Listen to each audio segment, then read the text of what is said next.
The Cornerstones event in Hockey Ultimate Team has been released, and we've got our first 5 Master Set player items from the event. And in this video, we are going to rank them 1 to 5, going over which ones I would recommend you make if you're looking to make the best team. Now, right off the rip, we have to discuss that this event works much differently than a lot of the ones that we've seen recently. There are 5 92 overall Cornerstone Master Set player items, but each of them have a 93 overall version that features completely free zone abilities. So as you can see, Mario Lemieux, at 92 overall, all of his abilities have a cost to them. But if you were to make his 93 overall, all of his abilities have a 0 cost. So quite a big advantage when you combine the fact that he's just +1 overall in all of his attributes, but also gets all of his abilities for completely free. However, the real issue with this event is just simply the cost and how you make these 93 overall Master Set player items. Because to make a 92 overall Master Set player item from this event, it works exactly like the last few events have, where you need 3 of the highest overall event item and then 2 other items that match the same overall. But then you need 2 of them to make a 93 overall, which is just an insane cost for the upgrade that you get. To compound the issue, the 93 overall Cornerstone player items only have a single week to make them. You can make the 92s for the entire event, but if you wanted one of the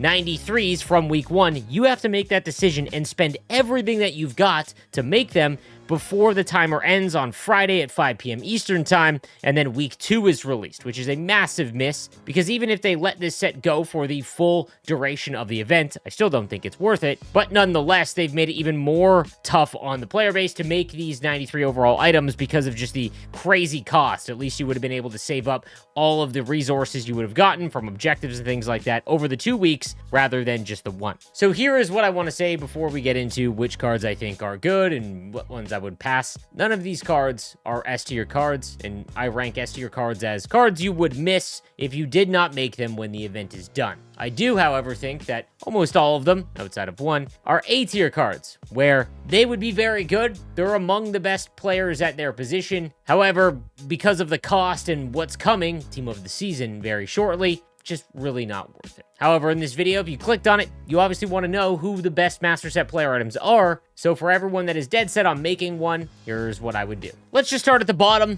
Last would be Roberto Luongo. Now, I don't know how I'm going to rank these simply because I don't know if I should do the 93s or the 92s, but I'll just touch on them both. Roberto Luongo would definitely be the last choice for me. We've talked for years about goaltenders not really mattering in the grand scheme of things. Find whoever's biggest with the highest rating and just kind of set it and forget it. Now, I use Roberto Luongo in Wildcard, and like I said, guys, really nothing noticeable. He let in goals I didn't think he should. He also made some saves that I didn't think he would, and then we're just left with, he's just like every other goaltender. He has great stats, and if you really wanted a Roberto Luongo card, I think this is better than his power-up icon. But just know, if you go out and get his 93, you are a diehard fan. Also love that he is listed as a Florida Panther in this, and he is clearly a Vancouver Canuck in the card art. Next up would be Redden. Now, I actually was most interested to try out this card just because I think that he's got a great build at 6'2", 205. He's also a great skater, even though we did just have the Warp Speed event with 95 speed and excel. And then he's got some good synergies that really help balance it out as well, giving him 95 speed and excel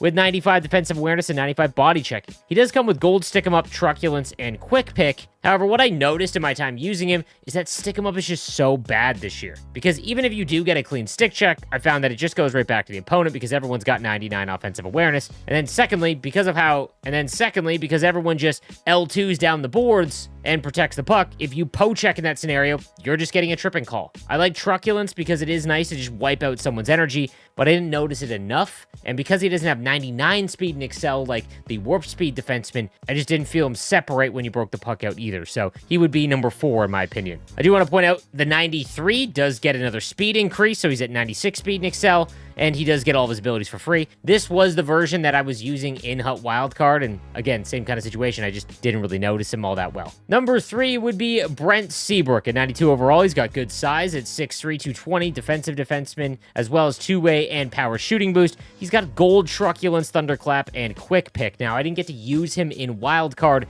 but every time I played someone that did have him, if he just gave you a small shove, it would wipe out your energy thanks to Gold Truculence. I don't think there's a lot of cards in the game that are among the high end that have Gold Truculence, and you really see the advantage that you get when you hit someone, specifically because of all the stamina issues that are going on in game. But just like Wade Redden, he is very sluggish in comparison to a lot of the 99 overall speed guys that we just got. And because we are going to play against so many of them, because the Warp Speed event was so good in that regard, it's just going to be awfully tough to justify the cost to make him, unless you are a fan of Brent Seabrook, obviously, when you know that faster, bigger defensemen are going to come out in the near future. Even at 93 overall, his speed gets up to 95, and he's got 94 Excel. Again, I loved the fact that Truculence would absolutely dominate me every time. I didn't love it personally, but I did like seeing it on the card because it did remain impactful. It's just, again, the skating was a real issue. At number 2, we've got the 92 Rick Nash, 6'4", 211 with sniper forward, power shooting boost, and deking boost. He's got 94 speed, excel, and agility, almost max balance, and almost a max shot. He's got great hand stats, come with gold unstoppable force, back at you, and born leader. Again, this is a card that I did not get to try out personally, but I saw a lot of players in wildcard that did use him, and he scored on me quite a bit. I think his shot was maybe just built a little bit differently, and because he's got such good size, Rick Nash cards are always pretty fun to use, especially if you use reverse hitting. Back at you smoked me a couple times, and Born Leader is obviously a pretty good ability given the state of stamina. At 93, again, the skating, everything going up by +1 is nice, and then obviously the free abilities, but again, if you compare him to the left-handed wingers that we just got, or even just left-handed players in general, like Mike Modano or Peter Bondra, I'd much rather have them. And then lastly, at number 1, we've got Mario Lemieux. Now, I got to play with this card extensively in wildcard, and he was actually really good. Now, his skating at 93 across the board, like I mentioned, is not very good because of all of the warp speed cards that we've got. The one thing I did notice with the 93 Mario Lemieux that I did get to use was that anytime I got in close above the face-off dots where close quarters would actually activate, almost an automatic goal. And it was very hard to get knocked off the puck because of gold unstoppable force. He's got max faceoffs at 99 overall. He is one of the best centermen in the game currently. Again, the skating takes a big knock, but if you were dead set on one from this release, Mario Lemieux would be the only one. Now, I just want to reiterate the cost to some of the players that might not realize it, but again, how this event works, you essentially need 2785 and above items to make a master set player at 92 overall. At the current cost of what 85s are going for, it's going to cost you about 216,000 coins in value to get the 85s required to make all of the 389 event items. And then another 40,000 for each of the 89s from any other event, totaling about 300,000 coins to make a 92 overall. When you combine the fact that you need 2 of them to make a 93, you're looking at 600,000 coins for one of these cards. And again, when you release an event that has full 99 skaters, there's just no way that even a 93 with all abilities free across the board are going to compare to the guys that we just got, which again, I think leads to like more of a timing issue. I don't think the Warp Speed event was bad. I just think that if it was right in front of an event like Team of the Season,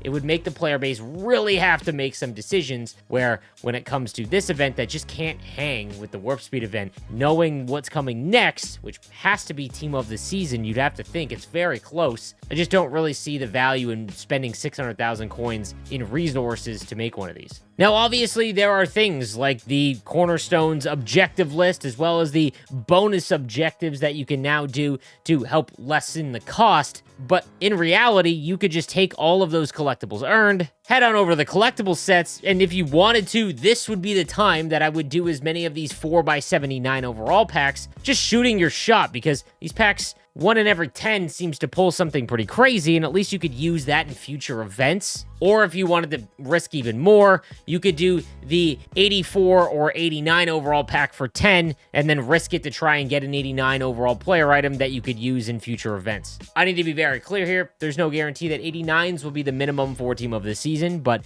if you were asking me and what I'm going to do, I'm not really going to make any Cornerstone player. I'm just going to save everything I get and throw it into packs and things like this so that I can save up for Team of the Season, because those cards I think will just interest me a lot more. But I just wanted to explain that for everyone that wanted to know what I was doing. But let me know what you're going to do with the Cornerstones event, if there's any cards that you want to make or you're interested in, and give me your predictions for week 2. Curious to hear what you think is coming in the next week. Thank you guys again for watching, and I'll see you next time. Have a good one.